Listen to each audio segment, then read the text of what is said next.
Macron ne pense plus qu'à Israël, comme si c'était notre problème principal. Alors que la France est en train de brûler, il a totalement débranché la prise. On va démonter cette obsession.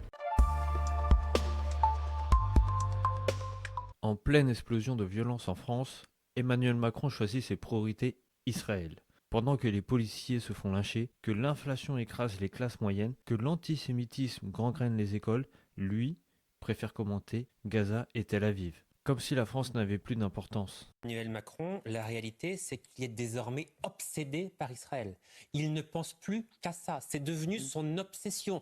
Il prépare là son discours à l'ONU, puisque la France, dans la nuit de dimanche à lundi, va reconnaître l'État de Palestine. Il ne pense qu'à ça, à faire d'Israël notre ennemi principal, comme si on n'avait pas d'autre chose à faire en France. Regardez l'état du pays. Il y a des policiers qui sont lynchés, défigurés à Tourcoing. L'antisémitisme gangrène le pays. Ça, il n'en a que faire. Ça ne l'intéresse pas la moindre prise de parole.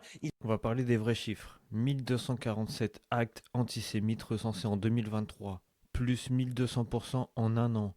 47 synagogues attaquées, 23 écoles sous protection renforcée, 156% d'augmentation des départs de juifs français vers Israël. Pendant ce temps-là, la France est en train de s'effondrer. 14 150 agressions contre les forces de l'ordre en 2024, plus 15% en un an. Et Viry-Châtillon, Marseille, Toulouse. Mais Macron, silence radio, la France n'a aucune importance pour lui. Ici, en France, Macron combat officiellement l'islamisme radical. Mais par contre, il se permet d'attaquer ceux qui le combattent là-bas. Cherchez l'erreur. Macron est en train d'abandonner la France. Macron, il se comporte comme un influenceur géopolitique, pas comme un président.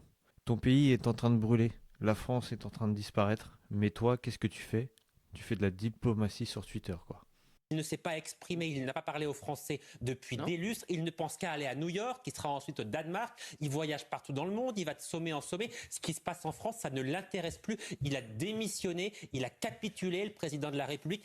Franchement, faire d'Israël notre ennemi principal, non mais alors qu'ils se battent contre les islamistes qui sont aussi nos principaux ennemis dans le pays. Vous croyez pas qu'on ferait mieux de soutenir Israël, de leur dire bravo pour ce que vous faites?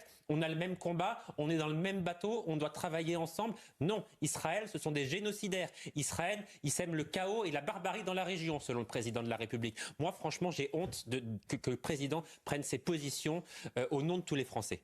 Macron est peut-être devenu président d'Israël, mais sûrement plus président des Français. Et quand la prochaine attaque viendra frapper chez nous, faudra pas se mettre à pleurer. Vous avez élu un homme qui défend Gaza, pas Sarcelles. Si cette analyse vous a parlé, likez, partagez, abonnez-vous et surtout, réveillez-vous avant qu'il ne reste plus rien à défendre.